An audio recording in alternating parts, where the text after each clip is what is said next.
오늘 본문은 과거와 미래를 조망하며 드리는 노년의 구원 간구라는 제목을 붙일 수 있는 저자 미상의 비탄시입니다. 본시는 저자를 알 수 없기 때문에 저작 배경도 확실하지 않습니다. 그런데 다윗일 가능성이 매우 큽니다. 이유는 사용된 어휘들이 다윗의 다른 시편 31편을 보면 1절부터 3절에서 사용되었던 내용과 유사하고요. 오늘 읽었던 본문 21절에서 나를 더욱 창대하게 하시고 라는 표현이 왕의 신분이었음을 가능성을 시사해 준 것들을 보아, 또 구약 성경 헬라어 역본인 70인역 성경에 보면 첫 번째 포로되어 갔던 요나답의 자손들에 의해 불려진 다윗의 시라는 표제가 붙어 있다는 점입니다. 다윗의 시라는 표제가 없는 것에 대하여 저희가 읽었던 71편 앞편에 있는 70편에 보면 70편이 서론적 역할을 하기 때문이라고 또한 말하기도 합니다. 이제 제 얼굴이 나왔네요. 만일 본시가 다윗의 저작이라면 아마도 압살롬이나 아도니아의 반역에 즈음하여 지었을 것이라고 추정할 수 있습니다. 오늘 긴 시편을 읽었는데요, 이것을 크게 세 부분으로 나눌 수가 있습니다. 1절부터 4절에서는 불의한 자들에게 생명의 위협에 직면하여 하나님께 피하면서 구원을 탄원하는 내용이 기록되어 있고요, 중간 부분인 5절부터 16절 말씀에는 과거의 구원 체험에 근거하여 노년인 현재의 닥친 위기로부터 구원을 간구하며 하나님의 구원에 대한 소망에서 우러나온 찬양을 서원하는 내용들이 기록되어 있습니다. 마지막 부분인 17절에서부터 24절까지는 자신이 늙어 백수가 될 때까지도 보호하여 주실 것과 또 다른 역경에서도 선한 길로 이끌어 주시어 자신으로 창대케 해주시기를 구하며 하나님을 영원히 찬양할 것을 서원하는 내용이 기록되어 있습니다. 오늘 본문을 통해서 하나님께서 주시는 첫 번째 말씀은 하나님만이 성도가 항상 피하여 거할 바위가 되십니다. 3절 상반절을 제가 한번 다시 봉독해 볼게요. 주는 내가 항상 피하여 숨을 바위가 되소서. 여기서 시인이 말하는 바위는 견고함과 불변이라는 이미지를 가지고 있습니다. 따라서 항상 피하여 거할 바위란 항상 곧 인생 내내 결코 변하지 않을 안전한 피난처라는 의미입니다. 결국 시인의 호소 속에는 하나님께서 자신을 안전하게 보호하실 것이라는 굳은 신뢰가 내포되어 있습니다. 하나님은 당신을 의뢰하는 자에게 결코 변하지 않는 안전한 피난처가 되심을 믿으시는 저와 여러분이 되시기를 바랍니다. 다윗은 누구보다도 경험을 통하여 이를 분명하게 확신하고 있습니다. 우리가 알고 있는 다윗의 삶은 참으로 험난한 인생을 산 삶입니다. 그는 사무엘로부터 이스라엘 왕으로 기름 부음을 받은 이후 단 한순간도 평안한 삶을 살지 못했습니다.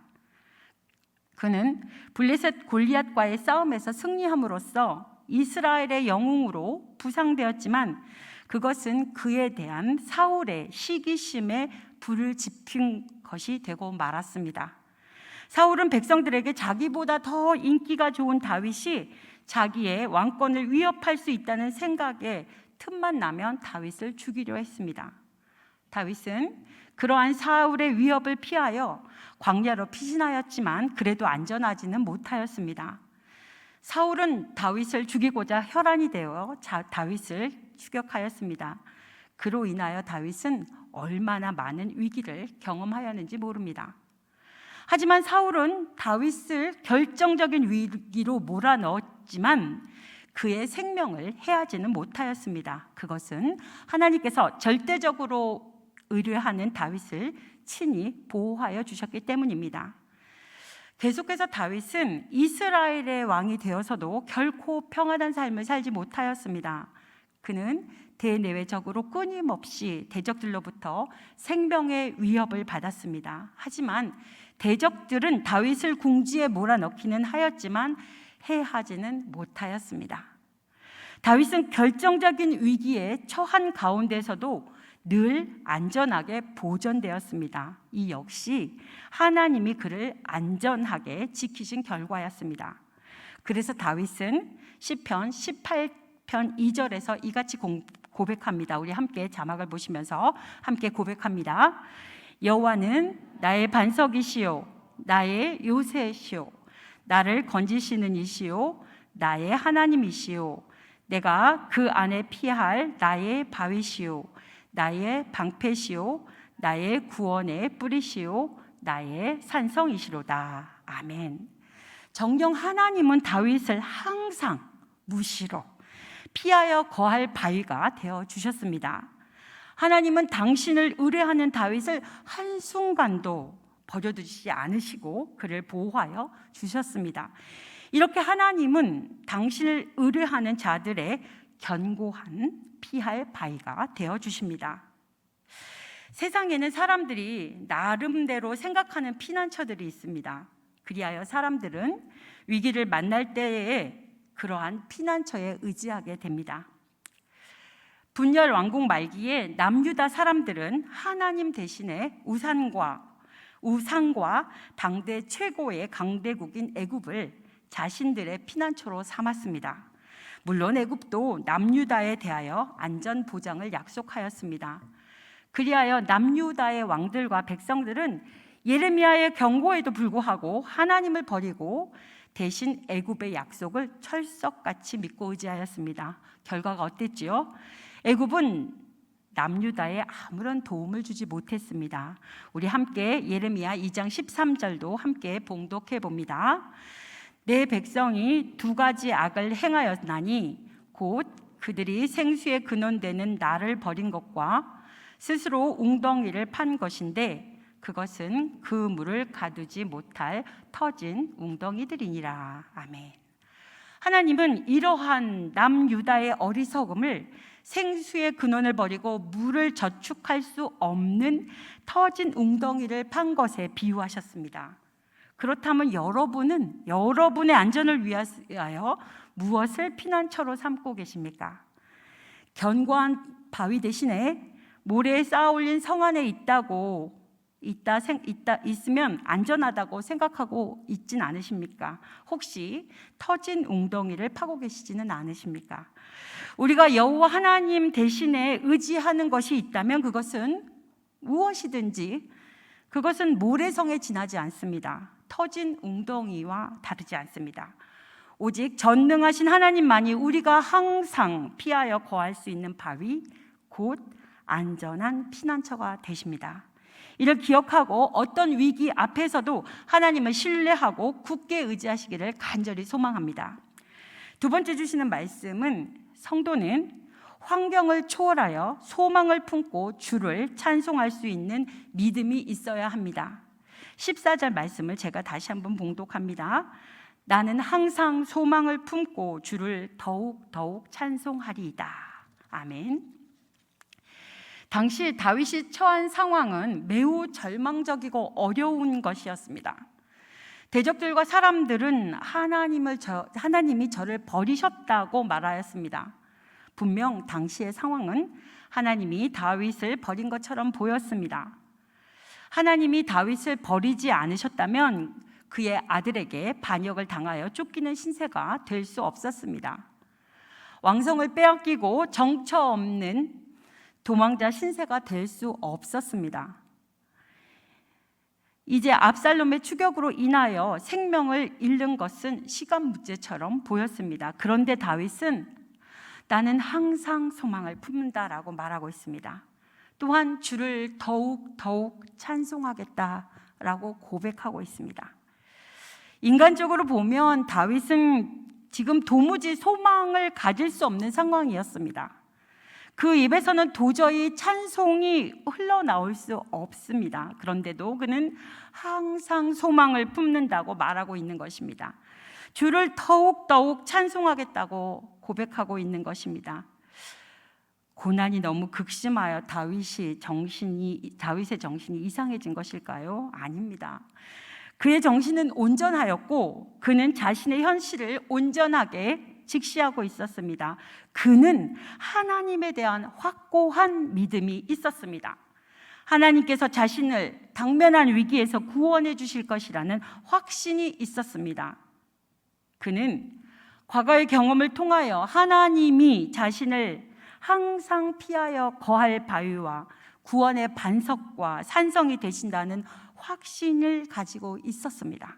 비록 자신이 처한 환경은 사람들이 보기에 전혀 소망 없이 보이는 것이지만 오직 다윗 그 자신만은 하나님의 구원에 대한 확실한 소망을 가지고 있었습니다.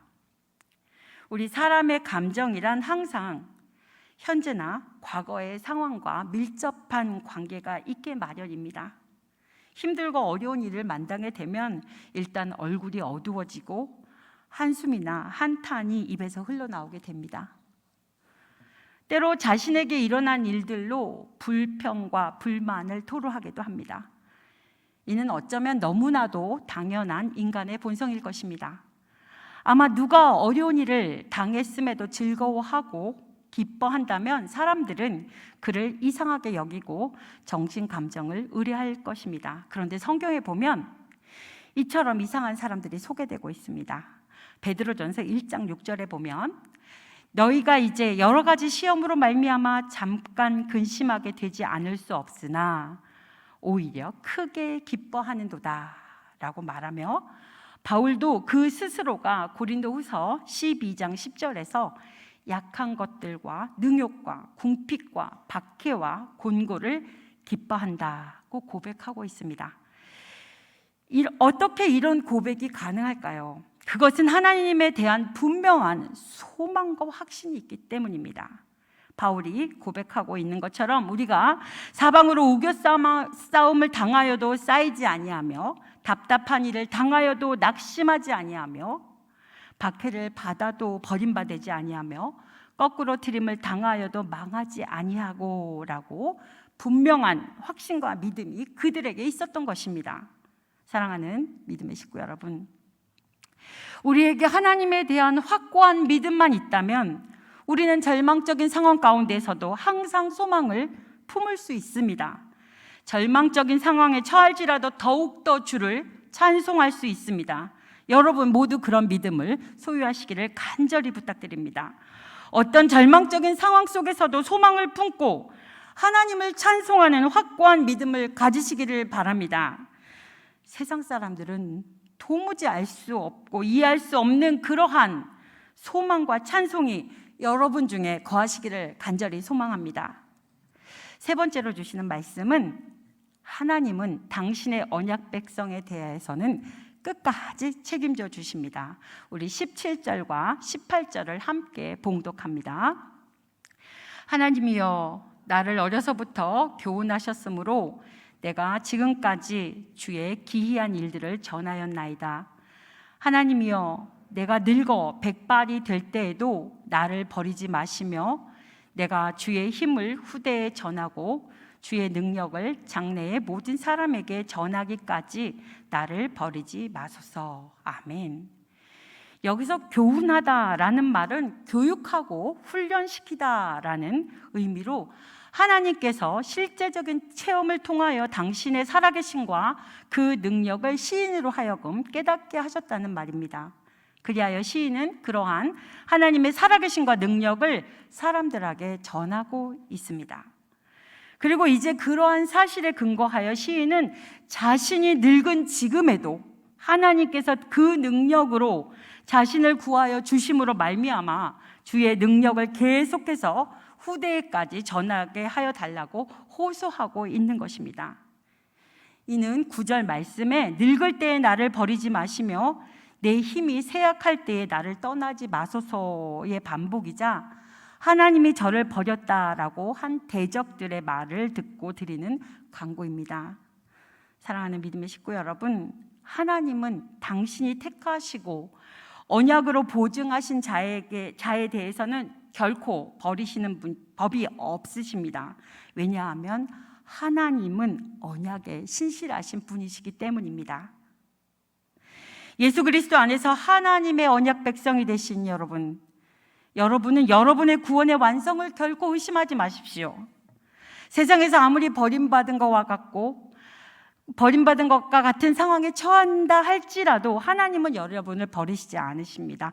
반드시 여러분의 구원을 완성시켜 주실 것을 믿어 의심하지 마십시오. 우리의 원수들은 우리가 공경에 처하게 될 때 하나님이 저를 버리셨다라고 함으로써 우리로 하여금 하나님에 대한 믿음을 포기하게 하려고 할 것이지만, 여러분은 언약의 신실하신 하나님에 대한 확고한 믿음을 가짐으로 늘 구원의 확신 가운데 거하시기 바랍니다. 말씀을 맺고자 합니다.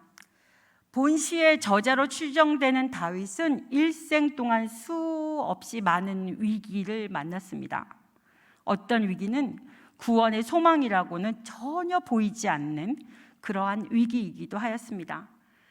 그가 압살롬의 반역을 당하여 쫓길 때가 그러한 절체절명의 위기였습니다. 그러나 다윗은 그러한 위기 가운데서도 좌절하거나 낙심하지 않았습니다. 그는 그런 극심한 위기 중에도 소망을 잃지 않았습니다. 그는 그러한 때에 도리어 나는 항상 소망을 품고 주를 더욱 찬송하리이다 라고 고백했습니다. 어떻게 가능합니까? 하나님의 능력과 신실하심을 믿었기 때문입니다. 하나님의 능력과 신실하심을 믿는 자는 비록 극심한 고난을 당하여 죽는다 할지라도 하나님이 자기를 다시 살리실 것이라는 소망이 있기에 결코 흔들리지 않습니다. 여러분, 바로 그와 같은 믿음의 사람들이 되시기를 소망합니다.